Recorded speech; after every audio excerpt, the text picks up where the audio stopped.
Help me with emotional support, mental health. I was brought in 2 years ago.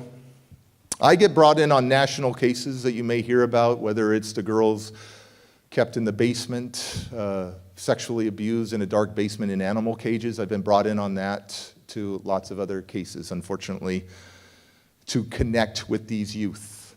They bring me in to connect with these youth because the social worker and the psychologists are not connecting. And 2 years ago, I get a call that a young girl named Ace had just hung herself at a foster home for girls. They had 4 girls there. She hung herself by putting Christmas ribbon around the corner of the door, the bedroom or the bathroom door, slipped it around like that, got on a stool, put it around her neck right here, kicked the stool. And I tried it. I mean, I didn't try doing that. I tried having the Christmas ribbon so tight. I wanted to kind of feel what she was going through. The Christmas ribbon so tight, it's so thin, it's not a rope, and you can't get your finger under it when your body weight. And they brought me in to talk to the other foster sisters who saw this, who beat down the door to find out where Ace was. They saw underneath the door her toes hanging. And so I was brought in to talk to them.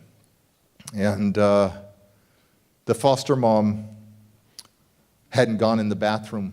She goes, I can't go in that bathroom. She died. I can't go in the bathroom. I said, I need you to come in here with me. You need to be strong for these girls, these foster girls here, these foster sisters. And we just cried in that bathroom.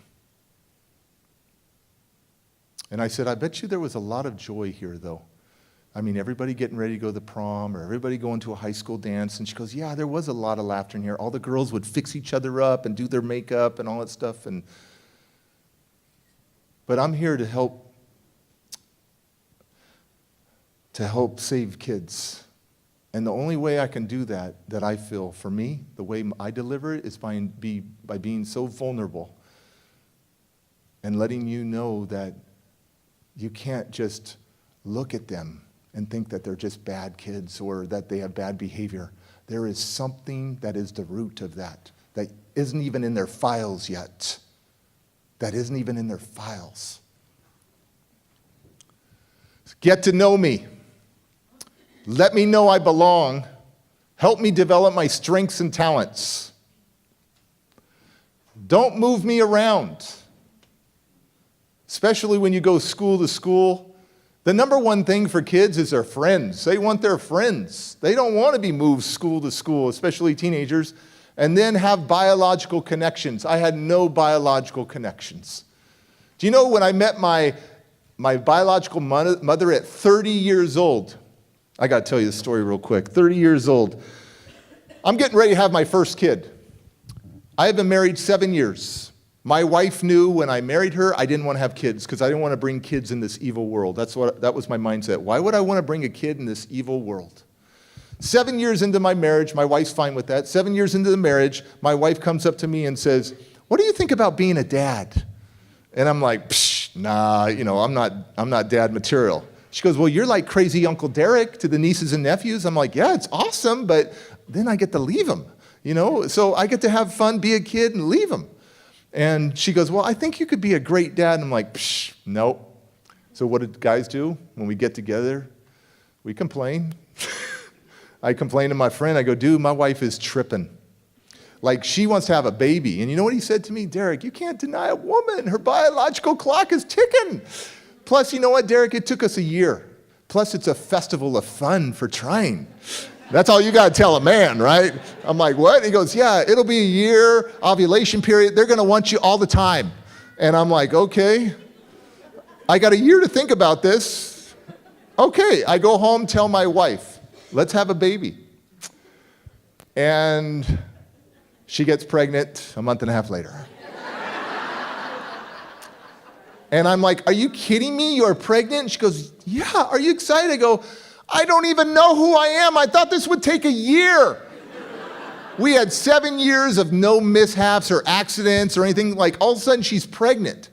And I did what a guy shouldn't do. I pushed away. I went into like reserve mode, like, I don't even know what kind of dad I am. I don't even know who I am. Her name's Joy. So I said, Joy, I don't even know who I am. I got to find my own mom. So I found my mom. I contacted her. She lived outside Albuquerque, New Mexico. I'm in California. I said, I don't want to talk to you on the phone. Can I just visit you in person? She goes, yeah. Have not heard from her, seen her, phone calls, nothing, except a letter once a year maybe. I fly to Albuquerque, New Mexico. She's there to pick me up. I get in the passenger side. She drives, and she's talking to me, and she seems like such a nice person, because all I remember is the craziness devil of her. Like, I remember her just crazy, and she seems so nice. And as we're driving, she turns to me, I got a special surprise for you. I'm like, and I love horror movies. So I'm like, oh my gosh, she's gonna kill me. She's gonna kill me. And so the hair on my back, everything, my goosebumps, and I'm like, I am now like, oh, I'm gonna take her out, watch this, right? I'm like, so we pull up to her house, a very humble house, and we pull in. She goes, you're gonna love this surprise, Derek. And we walk in, and I'm very hesitant because I don't know if she's gonna turn around and go, woo, woo, woo, right, whatever. And we walk in, and all of a sudden these people go, surprise! And I go, what? Who are you? And she goes, oh, these are your 5 aunts and uncles, your cousins, your half-brother flew down to from Washington, your friends that remember you. And I'm like, oh my gosh. It was like heavenly. It was like euphoric, utopia. It was like, oh my gosh, I got a family. It was amazing. It was like my blood magnetized to their blood. It was amazing for about an hour. And then it sunk in. Where have you all been for 25 years? Nobody ever sent me a letter. Nobody reached out to me. 5 aunts and uncles. After they left, it was on like Donkey Kong with me and my mom, because I had things that needed to get out. And I said to her in the kitchen with my half-brother, who's like 6'4", over in the corner, just being quiet. And I said, why'd you give me up? Why'd you keep my brother and sister? Why'd you give me up? And she said, because Derek, you were the devil. And I go, I remember you saying that when I was a kid. Derek, you were the devil. Look at you, though. You turned out all right. You can call me mom now. I'm like, you are not my mom. You are not my mom. My foster mom is my mom. You gave up on me. And she starts crying. She runs off, and I said some choice words. I'm a foster kid, so I can say those things. Right? And I said some words. I'm all, fine, run. That's what you do. You run. You run, Mom. That's what you do. Never came back for me. Why'd you hurt me? Why'd you do all this stuff? And she came back to me and says, it was tough for me, Derek. I go, how tough was it for you? You were the adult. I was the kid. And it's getting into it's very escalated now. And then my half-brother steps up, comes over, and points to my heart. And I'm like, ooh, he is in my zone. I'm going to blast him. I'm going to blast him right now. And he says, you know, it's hard for me to believe everything you're saying because my mom has always treated me with love. And it was like a stab to my heart. And you know, for 25 years, all I ever thought about was, where's Mom? I want to go home to Mom. And it's weird that I would want to go home to someone that doesn't even love me, abuses me. But biologically, like organically, like I want to go home. And you know what I tell people when youth come up to me? I told this to the youth last night. I said, there was a youth that came up to me in Michigan, a teen girl. She's 15 years old, been in foster care for about 6 months. And you know what she says to me? I just want to go home. I go, wow, 6 months, that's not very long. You're just a baby in foster care at 15 years old. You probably want to be around your friends, everything. She goes, I just want to go home. I go, can you tell me why you're in foster care? And she goes, well, my stepdad did a lot of bad stuff to me. Like molesting? Yeah, like full-on craziness. And I'm in foster care. I go, so you want to go home? She goes, yeah. I go, well, where's your mom? Does she visit you? She goes, no, she's mad at me. I go, is she still with your stepdad? And she goes, yeah, he believes him and not me. And I go, and you want to go home? You want to go home knowing that that stepdad is probably giggling in his mind like, I got away with it. You want to go home where your mom is backing your stepdad. You want to go home? That's what you're telling me right now? And you know what she says? Well, geez, the way you put it, Derek, maybe I shouldn't. I go, yeah, because you're in foster care. That doesn't mean the end of the world. That means you have a safe, secure environment right now where nobody's touching you and people are respecting you. And you know what she said? You know what, Derek? I don't want to go home. And sometimes when I speak bold like that with vulnerability, I didn't just meet her like that. She heard my speech. And then with the speech, I connect. They see a part of their life in me, and then it's easy to just start talking to them because I expose my vulnerability. And so, foster care saved my life. That's the truth. Here I am, a freshman in high school. Notice that is not Polo. That's Kmart running horse. Okay? Also, what was big was the three-stripe Adidas, the blue with the white stripe. That was big. And you know what I wanted more than anything was those three-stripe Adidas, and we could never afford those because my foster mom would say, if you get that, Derek, then I got to get all the brothers the Adidas. So her favorite store was Kmart. And I hated Kmart. And I would go in there, no joke, with a hoodie on, pull the drawstring so tight where it was just like around my face. And I would walk in there stomping and so angry and cussing. I go, Mom, why you get me in here? She goes, Derek, what's your problem? Stop acting like that. I'm so sick of your behavior. Every time we go to Kmart, and I'm like, Mom, what if I see my friends, though? She goes, well, if you see your friends, they're in Kmart too, Derek. And then I see the most amazing thing at that point. I see from a distance these beautiful blue shoes propped up on a table. And I go, Mom, I think they got Adidas finally at Kmart. She goes, oh, let's go check. So I go over there, and they're not Adidas. They're the four-stripe McGregors. And I go, forget it, Mom. She goes like this. My mom, I'll never forget. She goes, I can make them look like Adidas, Derek. And I'm like, no, Mom. She goes, let me just get them. I go, well, they are nice looking, but Mom, she goes, let me just get them, because my mom loves sewing. That was her passion. So my mom went home, cut off the four-stripe on each side, cut off the McGregor label on the tongue and the heel, and she said to me, Derek, check out these shoes. And I look at them and I go, oh, Mom, those look tight. Those look good. Those look good. And she goes, and I go, thank you, Mom. I put them on, I go to school the next day. Now, I'm in a brand new school district because I have behavioral problems. So my parents put me in a brand new school called Hayward High.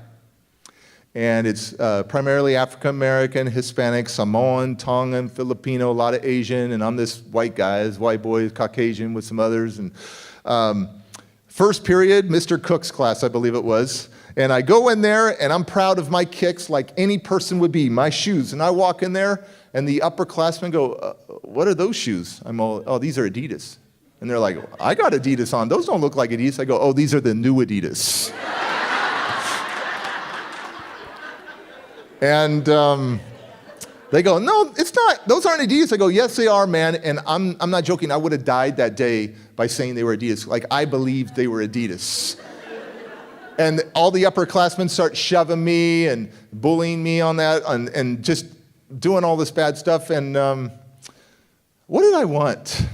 I just wanted to belong. That's the reality. Even though I was at this age, I had been arrested for, so crazy.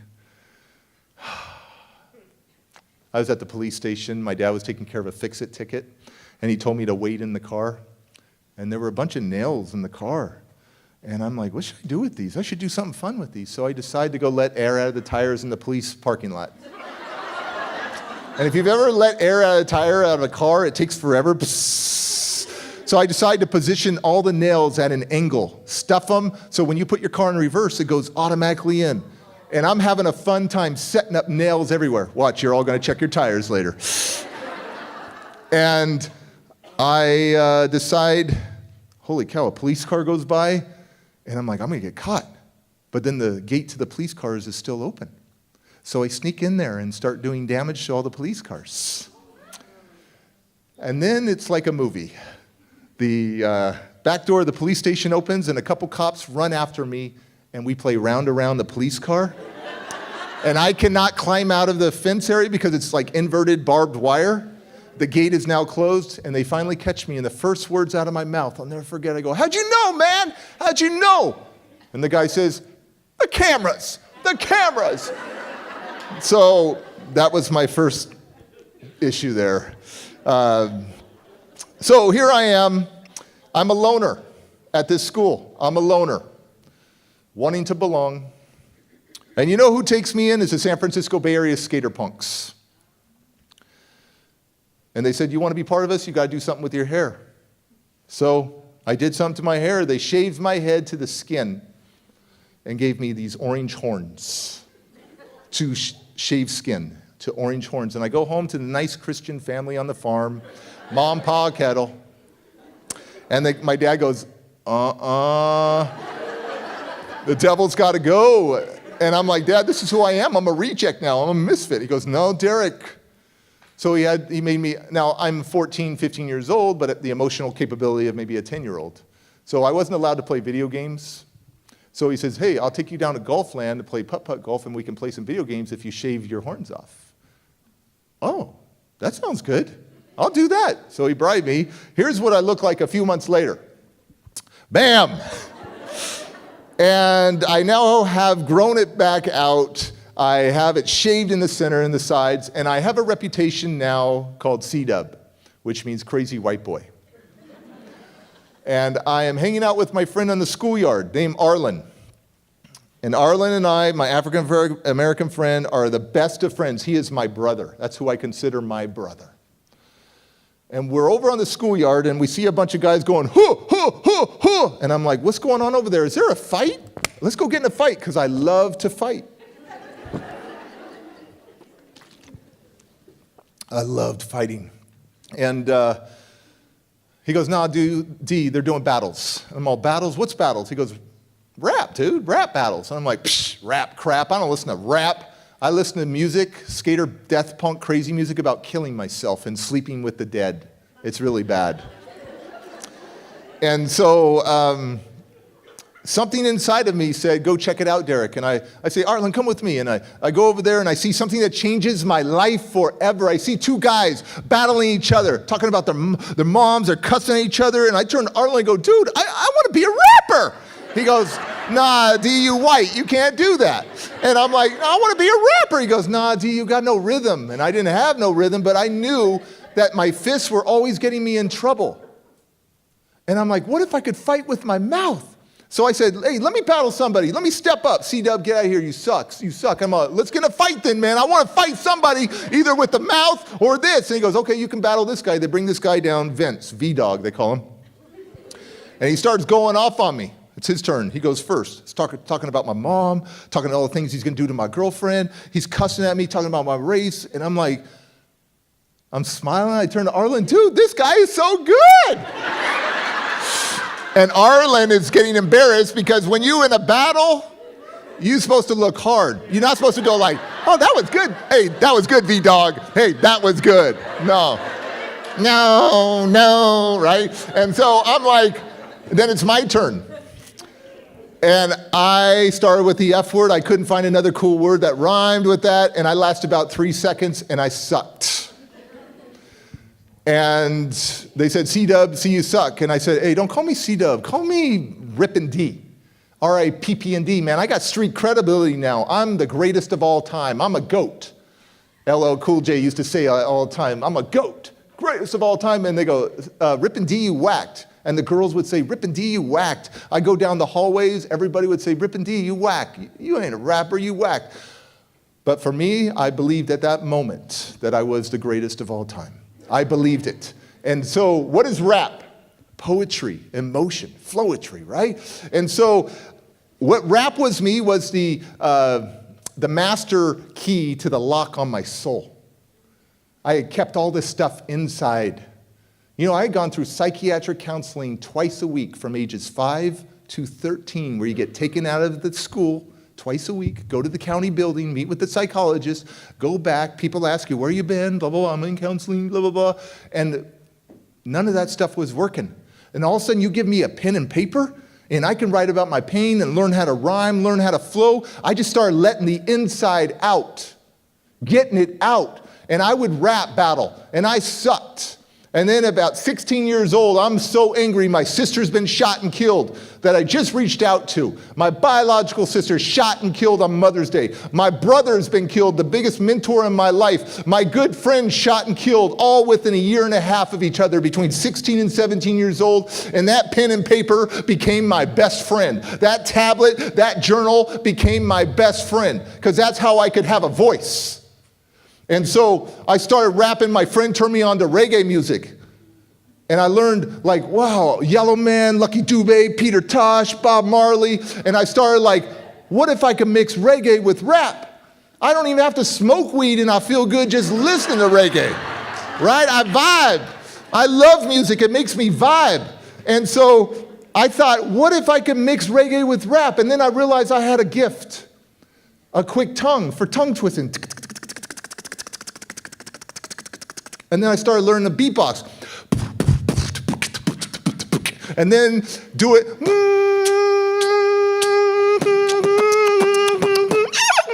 You know, whatever. And so then I'm like, in one of my battles, I did something like this.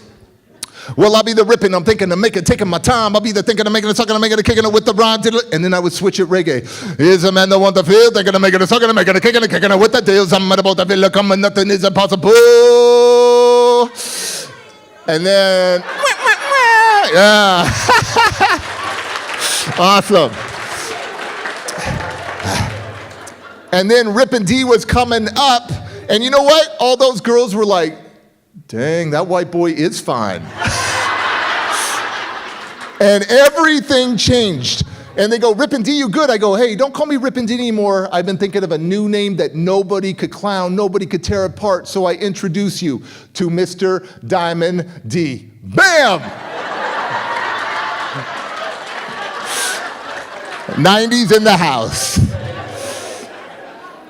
Now, a little thing, I'm looking hard with my one link, but that's my foster sister's Gucci shirt I wanted for the photo. Obviously, it doesn't even fit me, but I wanted to look good with my Gucci on. So, rap is one of those things that was a taxi to my spirit that saved my life, to creatively express myself. Now, fast forward, who would have thought years later that something from my foster past would come into my new family, having kids, and it's just part of who I am. It's just the flowetry of Derek. And then over the last, 3.5 months, my latest Rappin' Dad videos had almost 180 million views. 180 million, not including my other viral Rapping Dad videos, because people resonated with this and they couldn't believe that this older white guy is rapping. But I want to share with you one of the rap that took off, that even Steve Harvey and all them are like. Shaquille O'Neal tweets me. Shaquille O'Neal calls me MC Soccer Dad.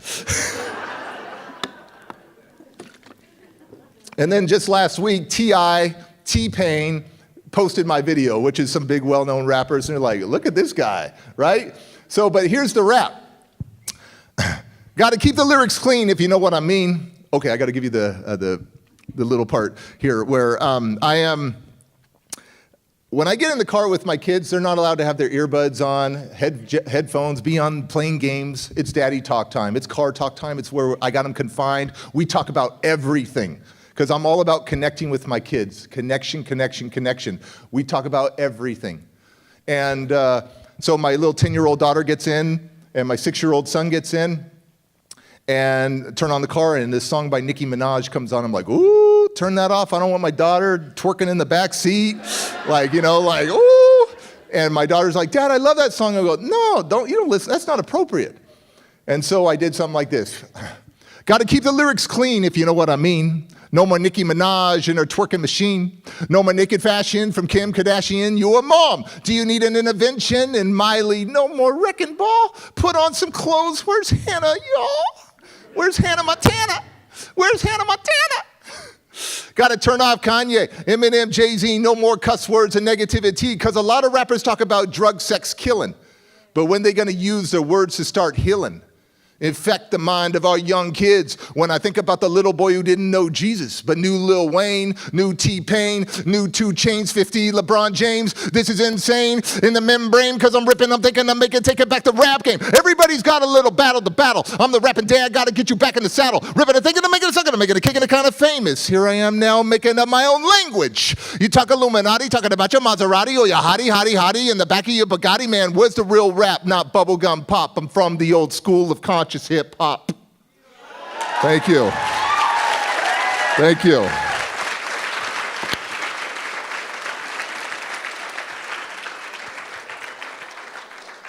So I want to point something out to you that high school was very, very tough for me. I got expelled my senior year for violence.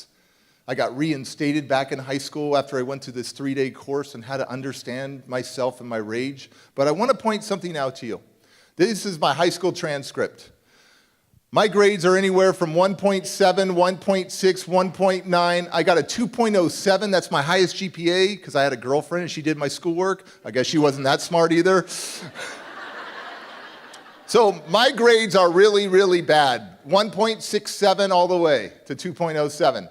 But grades don't make a person, because now I go to college, and my college cumulative GPA is 1.86. So I drop out of high school, because sometimes it's not about academic availability. It's not about academic ability, it's about academic availability. In my mind, I was in survival mode. I wasn't ready for school. Like Ashley and I have talked, she dove into school, but that's not the usual. The usual is that we're wasting our time. I got to get out of here. I just got to go. I don't want to feel. I don't want to be around people, all this stuff. But I learned it's not about your IQ. It's about your I will. It's not about how much smart you have. It's about how much heart you have. And I dropped out of college, and I went to a trade school, real estate school. I got my real estate license. By the time I was 24, 25, I made my first $100,000 in a year. By the time I was 31, I made my first $1 million. I had my own company called fastmortgage.com in California, next to eLoan, Ditech, all that stuff, and I am rocking and rolling. I am hiring people that are more qualified to run the company than I am. I have different offices, lots of employees, and I am doing so awesome. I'm making so much money, and then I think money fills my value. When the Hummer came out, who had to have a Hummer? $80,000 Hummer, jack it up, 6 inches, so I looked down on Hummers. Right? Like I was all about, look at me, look at me, look at me, look at me. And what I realized was that money was not filling my spirit. It's like I always was searching for the next thing. I had to start to heal, and that's where EMDR came in. And so I want to share with you, do I got like 5 minutes? Okay. I want to share with you my transformation period of my life. I'm 18 years old. I had just been kicked out of high school. This is where it all comes together. My foster parents, I just turned 18. You know, the checks stop coming to the foster parents. A lot of us end up homeless. My foster dad says to me, I want you to go to this 3-day course on how to understand your rage and your anger. And I said, nah, I'm not going to counseling. I'm not going to go. And he goes, if you live in this house, you're going to go. And I said, well, then I'm out of here. I'll go couch surf. You're not going to threaten me. And then he says to me, well, why don't you do it for your brother who had just been killed? Show him that you can be somebody. And I said, okay, you know what? I'll go check it out. 18 years old. It's from 8 in the morning till midnight for 3 days. I walk in. What's the first thing I'm thinking at 18 years old? Where's the girls? There's a couple cute girls there. And I'm like, hey, Dad, I'll stay. There's some girls here. He goes, okay, whatever it takes. Well, there happened to be 14 other at-risk.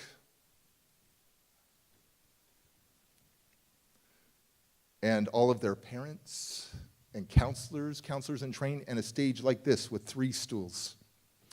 And it was like a man and a woman or a husband and wife counselor, and the middle stool that was empty. And I thought it would be counseling behind closed doors. It's actually counseling in front of everyone. And they bring this young girl up. She's kind of goth, emo, got the black lipstick, the powdered white face, the red, dark red clothing, black clothing. And she comes up on stage, and she's on stage for 3 hours as we're just watching, and we're mesmerized by her story. She grew up in a drug house. She's been sleeping with older men. She's stealing in and out of juvie. And I'm like, oh, heck no, I'm not going up there and talking about my life. This is crazy. And she's crying, she's going through all this anger and all these different emotions. And after 3 hours, she comes off stage and she has a new energy about her, a new aura. And she smiles.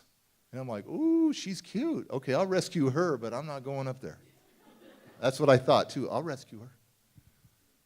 And then the lady, it's this little older lady. She goes, Derek Clark, come on up. And I go, nah, lady, I ain't doing this.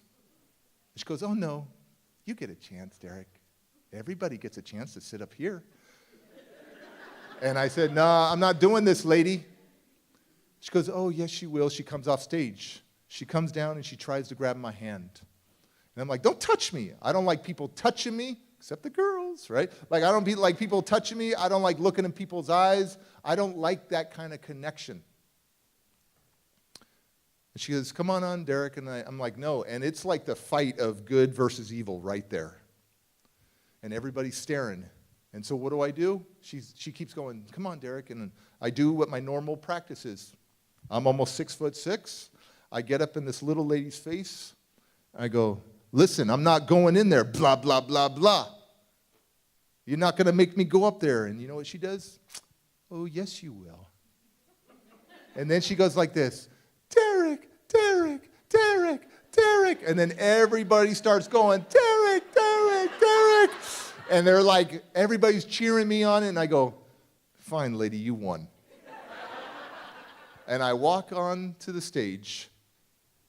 And I'm so pissed off. And as I turn around, I smile. And she goes, have a seat, Derek. And then she says this. So I guess your mom didn't want you. Is that your problem? And I'm like, what? You don't know anything about my life, lady. Well, what's going to happen if we talk about your life, Derek? Oh, I'll flip out. She goes, I want to see you flip out. I go, no, you don't. I point to my dad. Hey, Dad, won't I flip out? And he goes, oh, yes, he will. Because I used to think that my anger was my power. But you know what anger is now? One letter away from danger. What I didn't realize was that my foster mom and dad had paid several $100s for me to go to this program, and they had filled out all these questionnaires. So she knew all my buzzwords, all my triggers, all my buttons, and she pushed them. I flip out right there. I flip out so bad. There's so many witnesses that saw this, that I get up after calling her every single name, and I walk to her, and I'm going to put my fist through her face. I have no problem taking out an adult. I've taken out the church pastor at a church campout because he told me to be quiet right before prayer, and I was laughing. So I walked up to the pastor, and me and the pastor go at it at the ground. I've taken the Boy Scout master at scout camp. I've been expelled because of violence against teachers, male and female, and I even went to the extent of my foster mom would lecture me over and over again. And sometimes I have like 20 minutes of lectures, 3 different lectures for disrespect, body language, cussing at her and stuff. And I walk up to my foster mom at 16 years old. My mom's 5'2". And I walk up to my foster mom, and she'll tell you. I shoved her and called her a B. And the next thing you know, I'm on the ground with my mom's foot on my neck, screaming at me, don't you ever touch me again. Don't you ever touch me.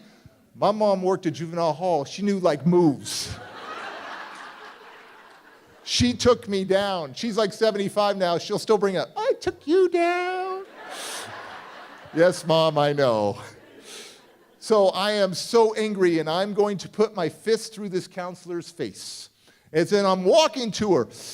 People told me I was huffing and puffing and breathing weird and all this stuff. As I'm walking to her, she's screaming at me, like, back it up. No, Derek, do you know how great you are? Do you know how great you are? And I'm walking to her, and she's screaming, do you know how great you are? And now her back is against the wall, and I'm walking right up to her, and she screams one more time, do you know how great you are? And I'm right in front of her, and for a half of a millisecond, my eyes caught her eyes, and she was crying.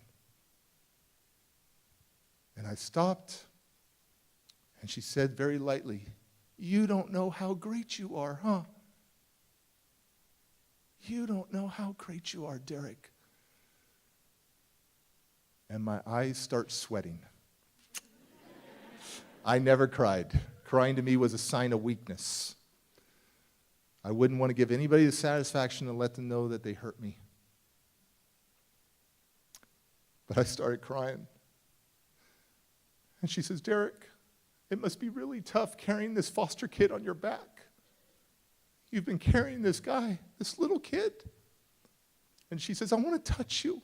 And I don't like people touching me at that point. She goes, let me just touch you. And she's touching my shoulder, and I'm just staring at her hand. She's just rubbing me. Derek, you got to feel to heal. That's your problem. Your walls are always up. You got to feel to heal. You know what the most flammable piece of wood is? It's not elm, it's not California redwood, it's not pine, it's not oak. It's the chips on your shoulder that you carry through life. The bitterness, the resentment, the blame. And she started to help me flick these chips off my shoulder. And she goes, Derek, I want you to feel something right now. I want you to feel love. And she goes like this, come here. She brings all these youth up. She goes, Derek, I want you to have a big group hug. Everybody hug Derek. And for a second there, I was so vulnerable, and my walls went up. And I said, get off me. Get off me. And I remember, I don't need love. I don't need no love. I don't need love. Get away from me. I don't need love. And she goes, Derek, you got to feel their love. That's your issue. You got to feel love. I don't need love. And this guy came from behind me and grabbed me. And he won't let me go. And then this other guy came, and I'm sandwiched in between these two big guys. And they will not let me go, and they're riding me like a rodeo bull, like I'm out of control cussing. And then all of a sudden, those 14 youths shoot in, and I got 16 people holding me. And I am screaming. And there's nothing you can do when you have 16 people just tight around you. And I dropped to the ground, and I sobbed like a baby for 2.5 hours, like a baby. Like that little kid that just wanted love. Like that little kid that was just a kid. There was a kid inside of me, but I had to grow up quick, and I had to be on guard, and I couldn't trust anybody. If my own parents got rid of me, who can I trust? You're all going to leave me. And so it was like that, like Oprah would say, your aha moment. During this time, the counselor says, Derek, very important, she said, Derek, it was never your fault. It was your parents out of control. You were just a kid. Realize this, it's not your fault. But what you do with your life now will become your story, your fault. Are you going to let this part of your life, 0 to 18, control the next 80 years of your life?